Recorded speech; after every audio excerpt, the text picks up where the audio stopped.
Let me start off by invoking the names of my family's dearly departed: Ma Rosie, Eja Emmanuel, Mama Angeline, Tonton Paul, Tontine Emily, and AC.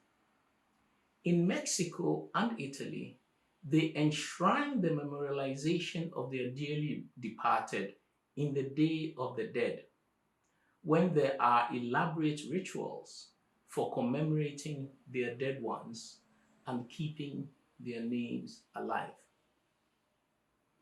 In the Akan tradition from which I hail, we invoke our ancestors through the pouring of libation on special occasions, such as the naming of a newborn child, at traditional wedding ceremonies, and also during the observation of funerary rites. But there is also a basis for remembering our ancestors and acknowledging them as often as possible. The ancient Egyptians held that there are two forms of death. The first is that of the physical body, and the second is when your loved ones stop mentioning your name. And in a recent interview on The Daily Show with Trevor Noah, Lenny Kravitz shared his own insight on the value of remembering the dead. He said, "The beautiful thing is, even though a person may not be on the planet anymore, it doesn't mean that your relationship with them can't evolve based upon what's going on in your spirit and in your mind." As an African, I take these insights very seriously. I also want to thank God for taking us all through what has been one of the most difficult years in recent memory. 2020 has exposed us to much that is depressing and terrifying. And yet, after the weeks of COVID-induced lockdown from March and the killing of George Floyd at the end of May, 2020 has also shown us how much we depend for our mental well-being on the sharing of stories of our malaise, our lethargy, our vulnerabilities, and our sheer shock and horror at the things that the year has brought upon us. It is not a hyperbole to suggest that today the stories of our shared tribulations, as circulated on all forms of social and other media, have sustained our sense of belonging to a joint community of suffering and human values. The universal outrage that was expressed across the world at the death of George Floyd revealed also the sense in which injustice can make us feel contaminated and soiled just by bearing witness to it.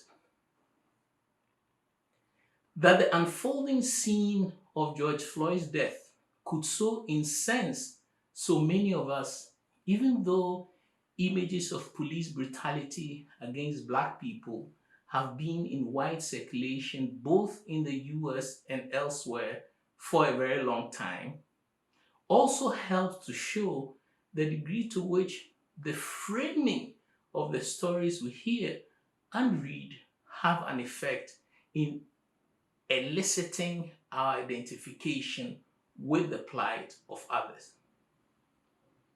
At one level, this seems to be a fairly banal fact, not worth much commentary, except that the events around George Floyd concentrated the efficacy of stories in a way that had only been expressed in a dispersed and diluted manner in earlier instantiations of police brutality, but that now was brought together into an emotionally charged and concentrated form.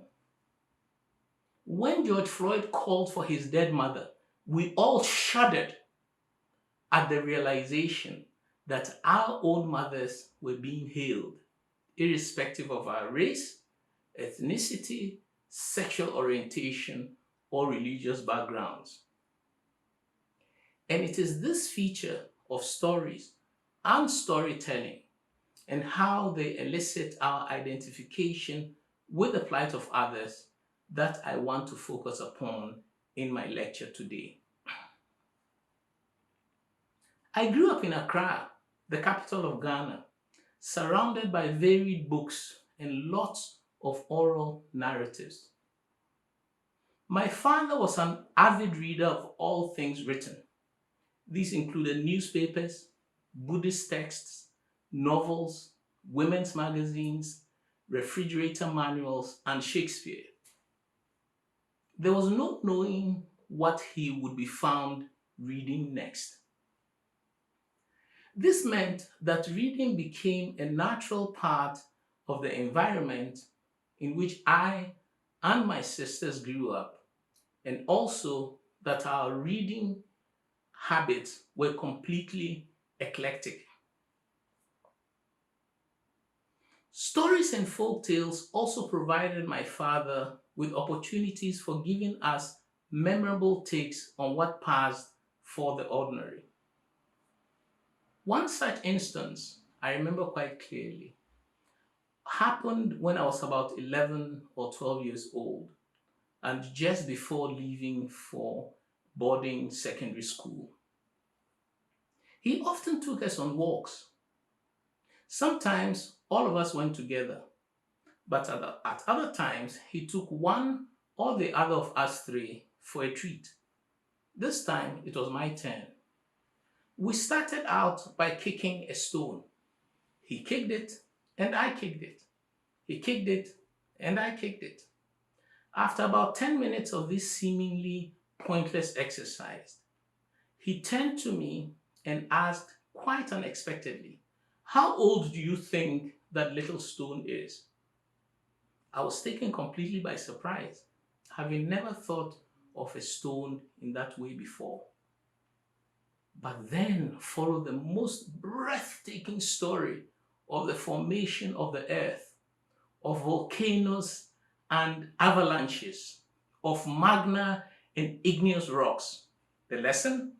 Every stone you kick has come a very long way, both geographically and in terms of time.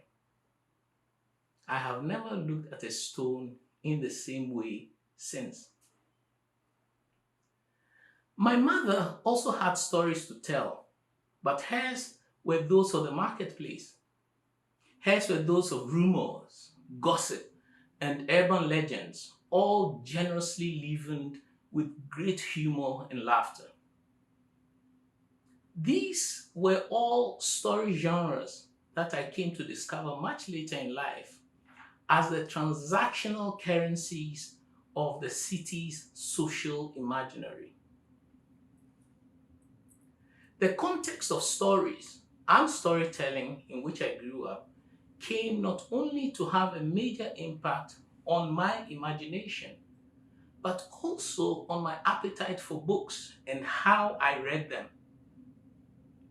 For me, there was no distinction growing up between fact and fiction. Everything I read seemed to have a specific reality for me, which was sometimes quite intense. I did not actually learn how to read properly until I was about 8 years old. But once I could read by myself, I began to devour everything that I could find, including all of my father's many books, as I have already mentioned. The children's library, about a mile and a half from where we lived, became my favorite hideout. I quickly exhausted their holdings and moved on to the public library in Accra's city center. Then followed the British Council Library, one of whose major attractions was that it had permanently running air conditioning. My high school was some 60 miles outside of Accra, And once I had rapidly exhausted my 2 exeats per term to get away to the libraries back in the city, I just proceeded to sneak out of school and spend entire days in either one of the libraries, shuffling my meager borrowing rights so that I will always have a couple of library books with me to take back to school. Now, all this hearing of stories and reading of books formed part of my sentimental education. A sentimental education prepares the way for how we come to identify with the lives of others. But it is simply about how our sentiments develop and attach themselves to persons, objects, and events.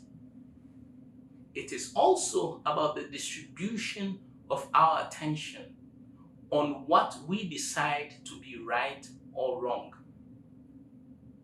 In other words, a sentimental education also implies the development of a set of ethical dispositions regarding our own evolving selves, as well as our relationship to others, both like us and unlike us.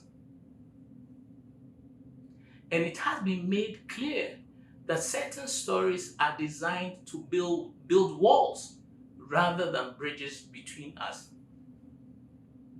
Even though I will not be talking about the effect of fake news on our sense of community, it is important to note that the manufacture of realities completely disconnected from facts has become a potent threat to how we understand the world and our place in it. Before I continue, let me give you a small flavor of what I mean by a sentimental education by sharing with you a folk tale that my father told me when I was a young lad. It involves a singing tortoise strumming on a guitar, and this is how it goes. One day, a hunter sets out into the bush to go and hunt for game. But this day is not a very good day. He can't find anything to shoot and bring back home. So he's a little bit morose and despondent, and he's decided to turn back and head out back home when he hears a strange sound coming from inside the forest. And so he follows the sound. He follows the sound until he comes to a clearing in the middle of the forest. And what does he see? He sees a tortoise sitting on a rock, playing a guitar and singing this song. Asem pe nipa, nipa no piasem, asem pe nipa, nipa no piasem, asem pe nipa, nipa no piasem, strumming on his guitar, joyously swinging from side to side. The hunter is transfixed. He's never seen anything like this before, but suddenly it strikes him that profit may be had from this phenomenal singing tortoise. So he tiptoes very slowly behind the tortoise and takes his sack that he has carried with him to the hunt and captures the tortoise with the guitar and everything, puts it on his shoulder and heads off whistling to his village.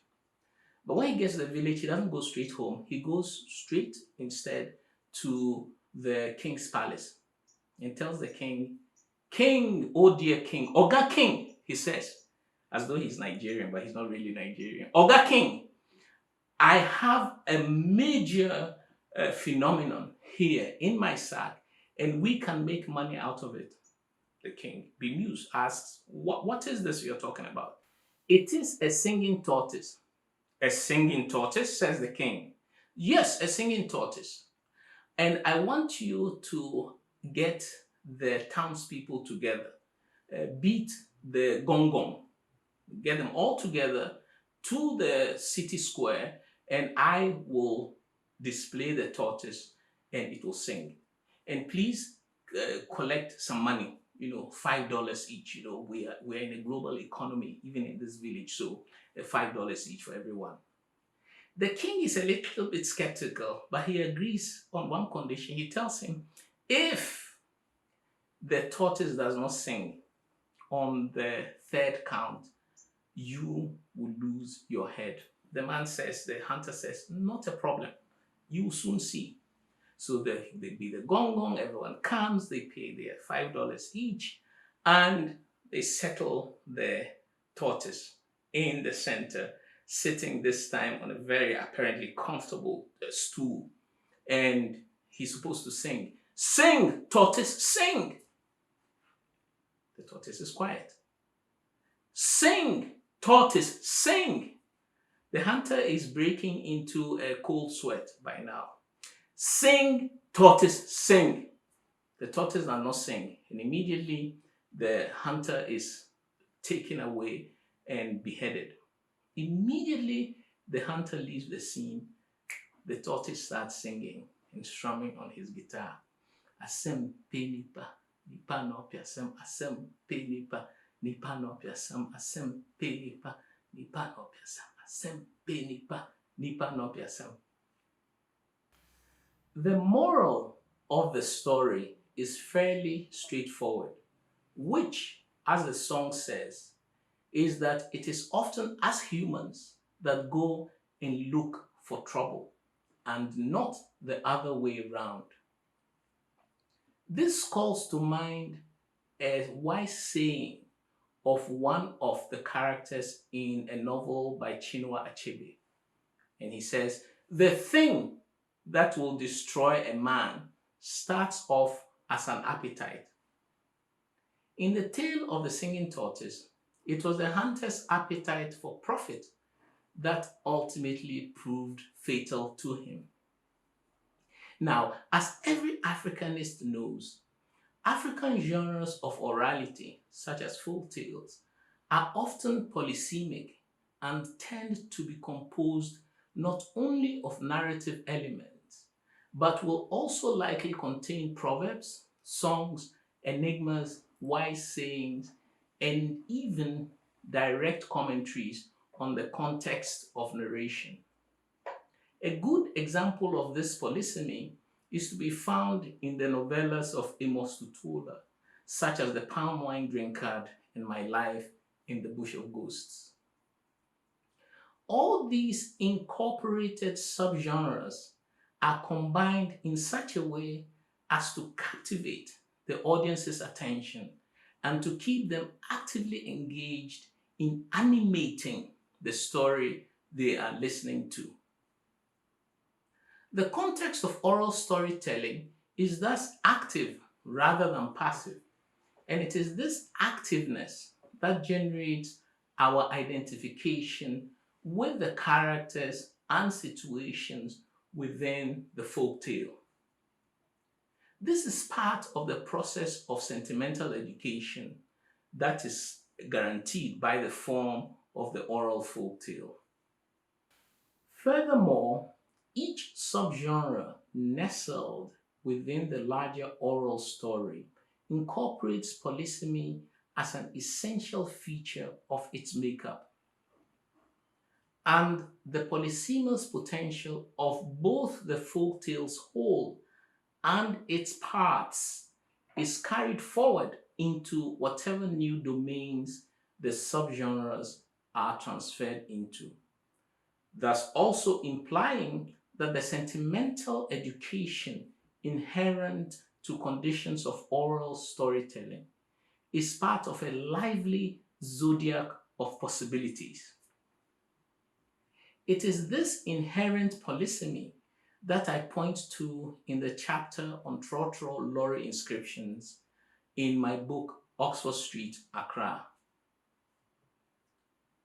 One thing that I came to realize after the book was published is the degree to which the polysemy of these oral genres, once transferred to the written scripts of Trotro slogans, also raise implications for the role of English within the multilingual urban environment. The nature of the multilingual environment of a place like Accra means that the writing that we see across the urban landscape is the product of various translational transactions between different languages, as well as being inherent to the polysemous genres of orality themselves. Even when the slogan on a lorry is in English, what we see as its translation does not efface the local language source or its cultural modalities of expression. Translation within a multilingual context thus fundamentally works to estrange the English language text, raising doubts about what kind of English it was in the first place. Take these slogans, for example. One has an image of the word Barak. One has Lumumba written on it. One has, if you see me, tear your face. And the last one has, in trust with God. The ones on Barak and Lumumba are self-explanatory and are good examples of political slogans that have been commonplace in the urban landscape. More complicated are the other two. If you see me, tear your face is especially fascinating because it is grammatically correct but idiomatically wrong.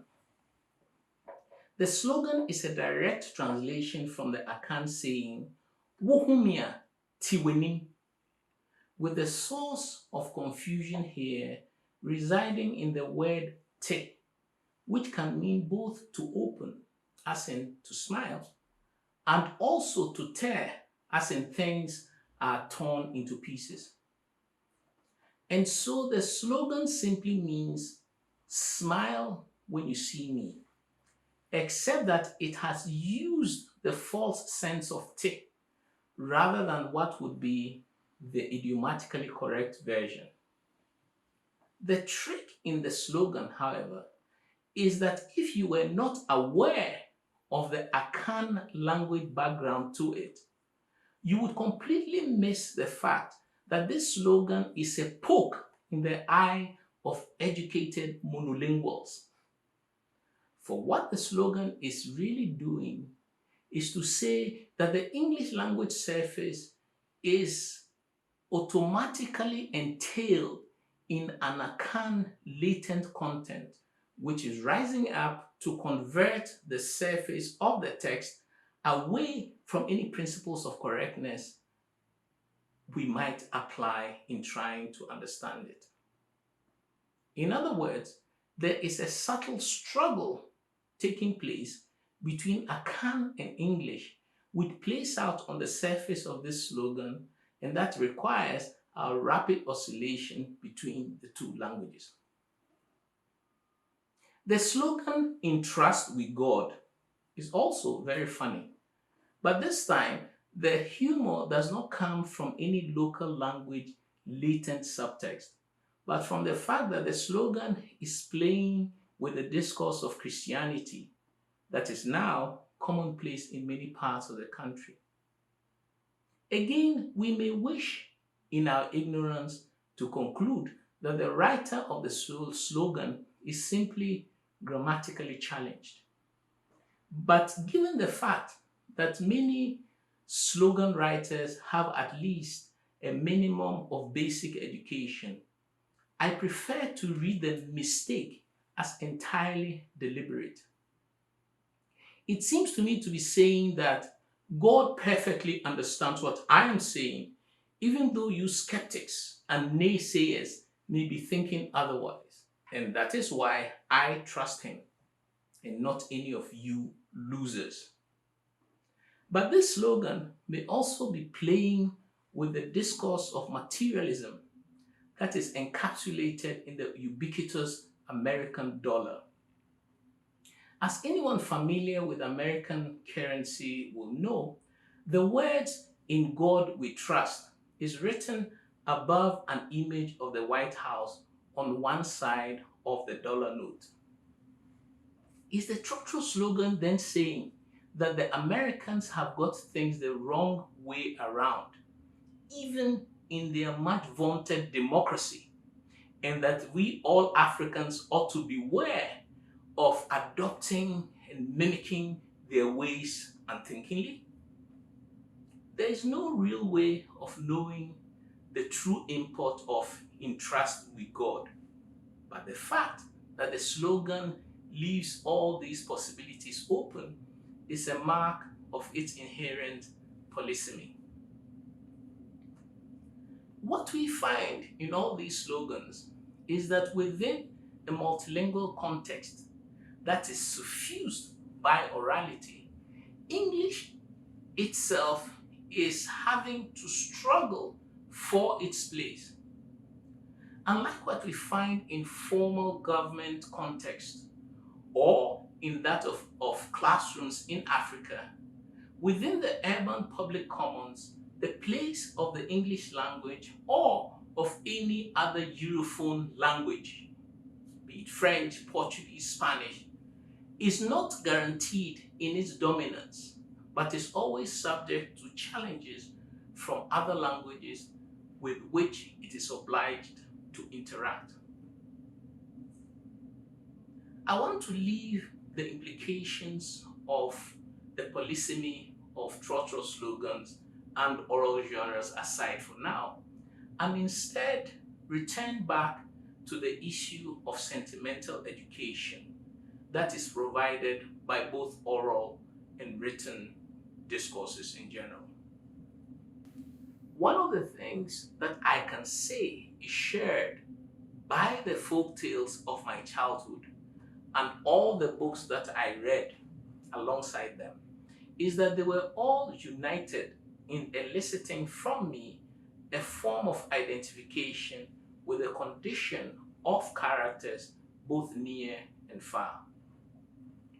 As I was growing up, when I read Alexandre Dumas's The Three Musketeers or Chinua Achebe's Things Fall Apart, they triggered equally for me a diverse imaginative universe.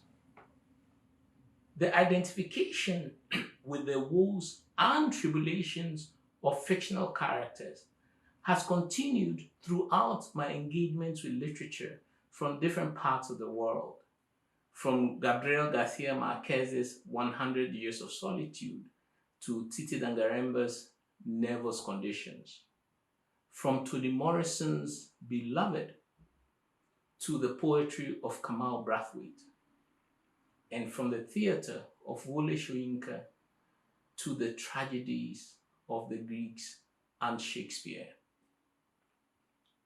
Some of you may already have seen my discussions of different kinds of literary works in Critic Reading Writing, the YouTube channel I started some 4 months ago to use literature in talking about various elements of culture, politics, and society from a diverse range of perspectives.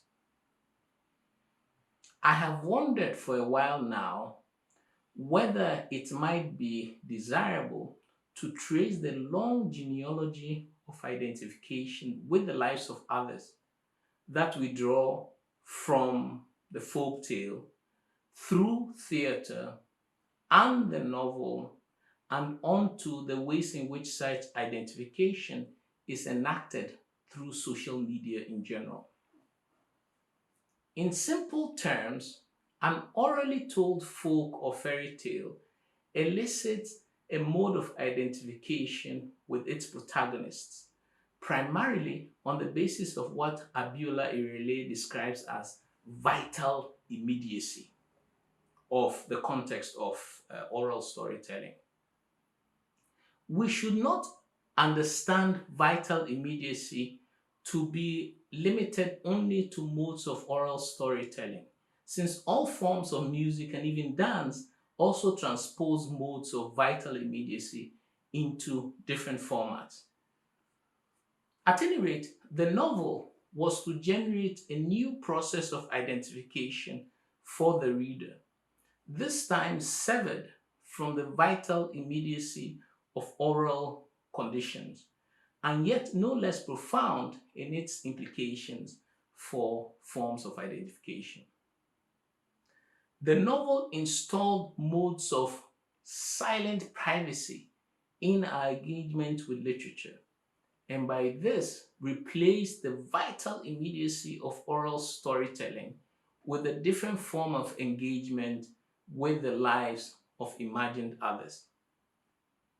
While privacy and silent reading are the novel's main forms of engagement, a fertile attentiveness is also central to the means by which readers identify with the characters' tribulations and the conditions in which these are expressed. We should also add that the novel must be credited with generating a new form of interlocutory headspace. That is to say, the process by which a reader proceeds to ruminate inside of their own heads about the characters they are reading about and may have identified with. The stronger the mental rumination that is generated from our reading, the stronger the impulse to tell someone else about what we are reading. It is almost compulsive, and I think may be said to be a universal quality of reading any literature that fully engages with our attention.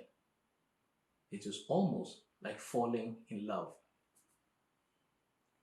That the hero or heroine within the novel is composed of words and as such is in a sense aligned to other word created dimensions of the text, such as metaphors or the sense of space and of time and of ethical dispositions, etc., also means that the characters and the language with which they are described provide the syncing mechanism for us to get aligned to an entirely new universe of significance.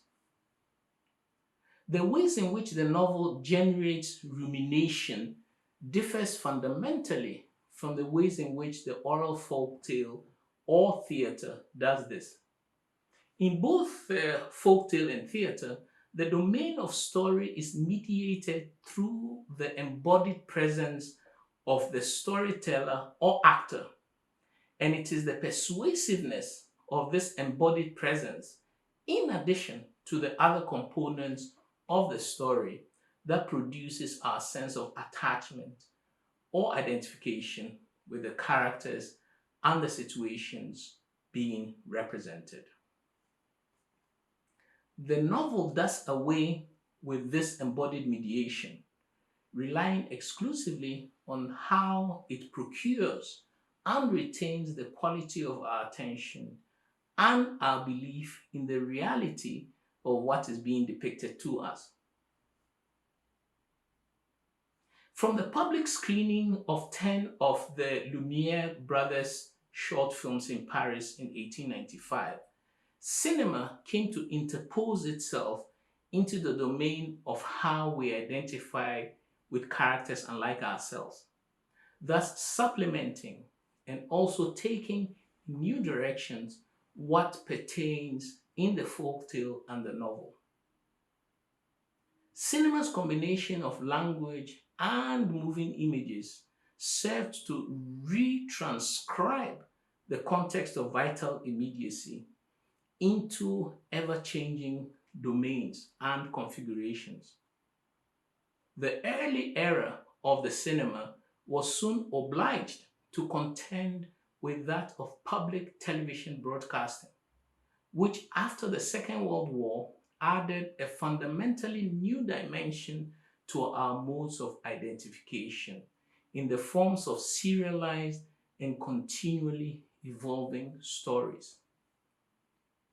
If you think back to the early era of soap operas from the 1960s, for example, It is easy to see how such programs got viewers to identify with the lives of persons they thought to be much like themselves and to return repeatedly to the television to watch how their destinies might unfold.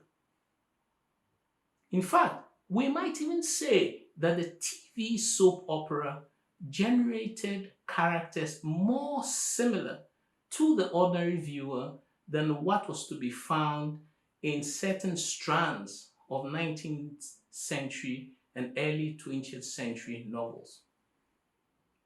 One such strand of novels that I have had a chance to discuss on critic reading writing in the episode on Joseph Conrad's Heart of Darkness is the masculine adventure narrative that was commonplace in the 18th and much of the 19th century until Conrad upturned it with his own story set in the Congo.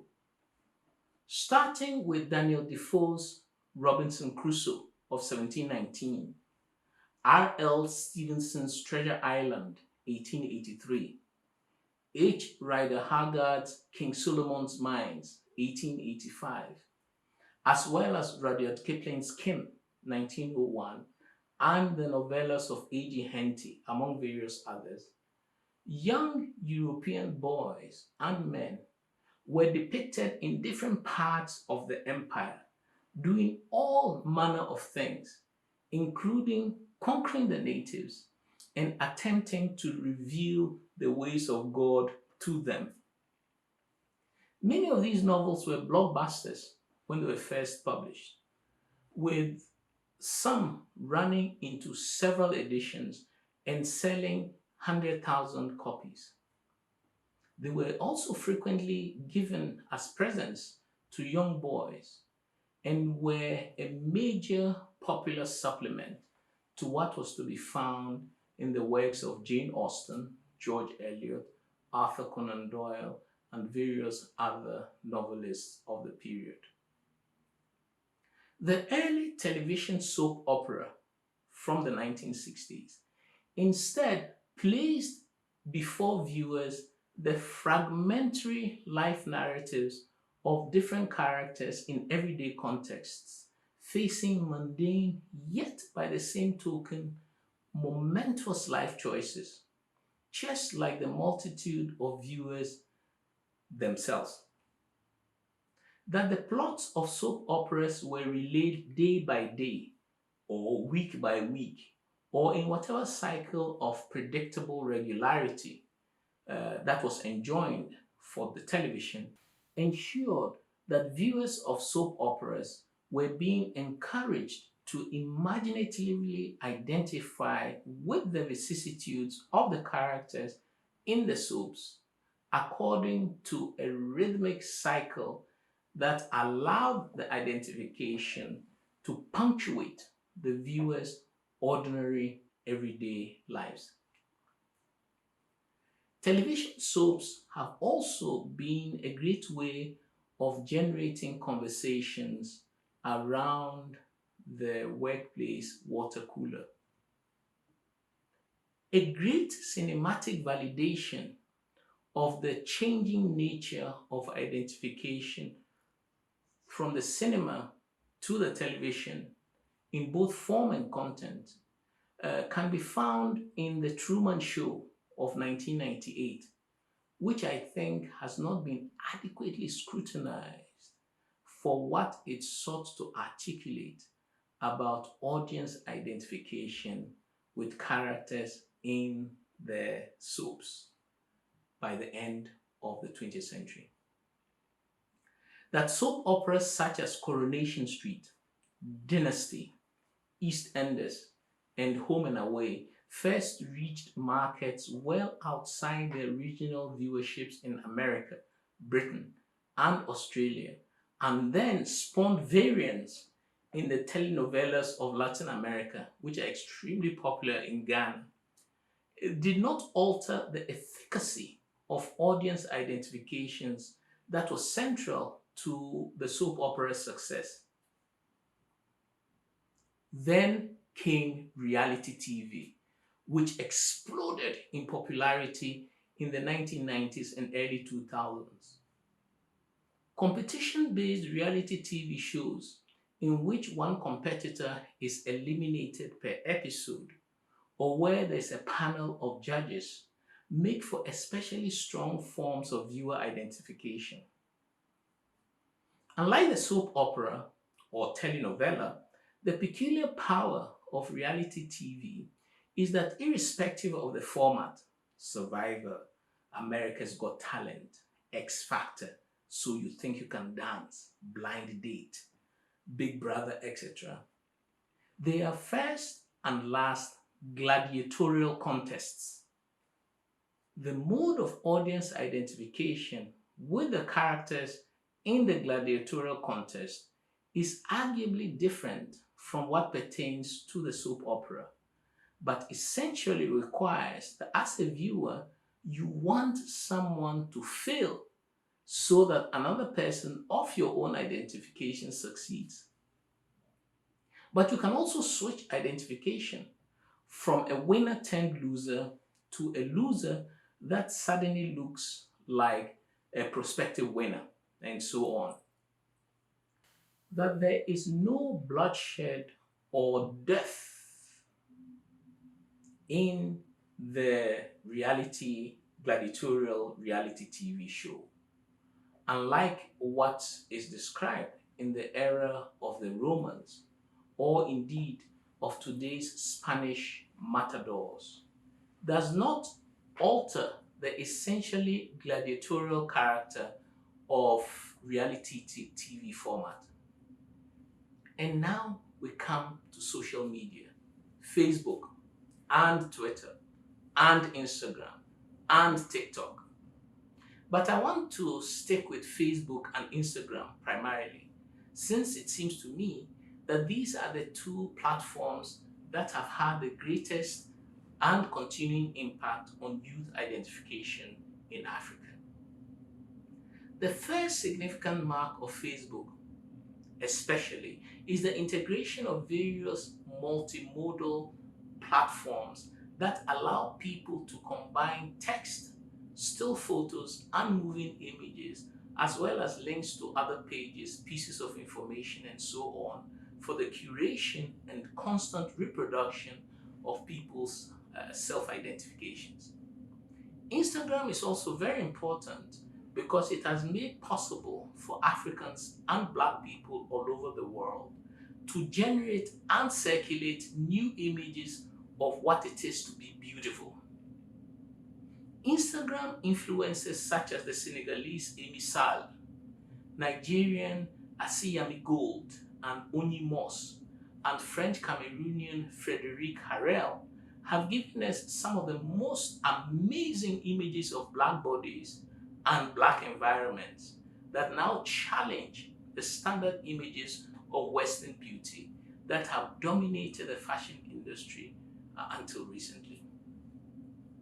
There is still some way to go for the Black body to be considered as a universal standard of beauty and indeed of value.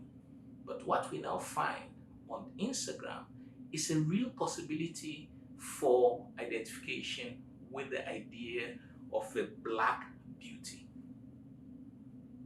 It is the fact that people no longer have to necessarily identify with fictional others in folk tales, novels, films, or on TV, but that they have all the multimodal tools at their disposal to insert themselves into the circuits of spectatorship for others to look at them.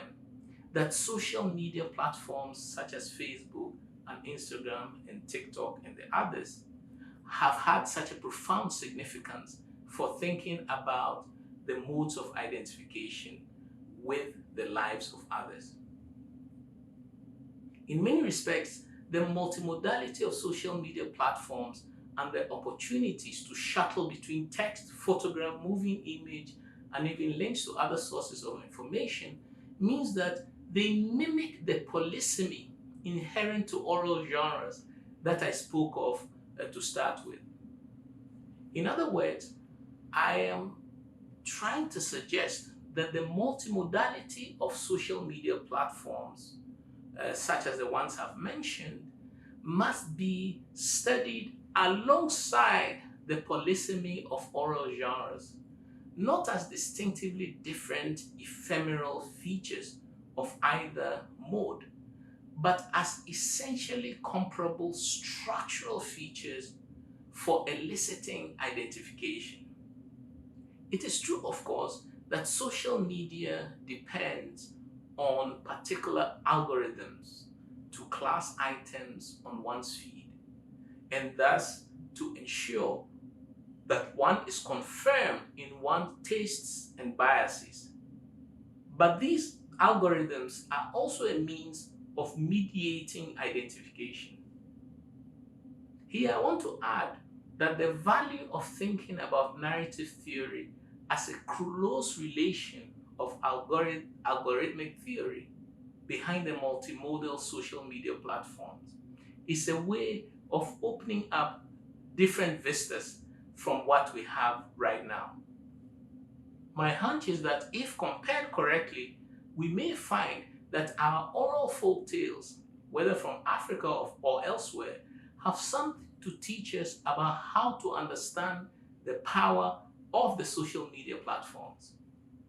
And by this means, we may be able to devise our own undistinctive platforms by drawing on the deep polysemic logic of oral storytelling. If the journey from the oral folktale to today's social media has anything to teach us, it is that stories are the social currency of our everyday lives, and that what we need are more stories, not fewer. The more diverse stories we have, and in as many forms and media as possible, the more we can guarantee that our sentimental education is not hijacked by the narrow-minded purveyors of false reality that try to pass these off as truth. This is especially crucial in a year like 2020, where much has happened to shock us, but from which we have also gathered insights for the future. Thank you very much.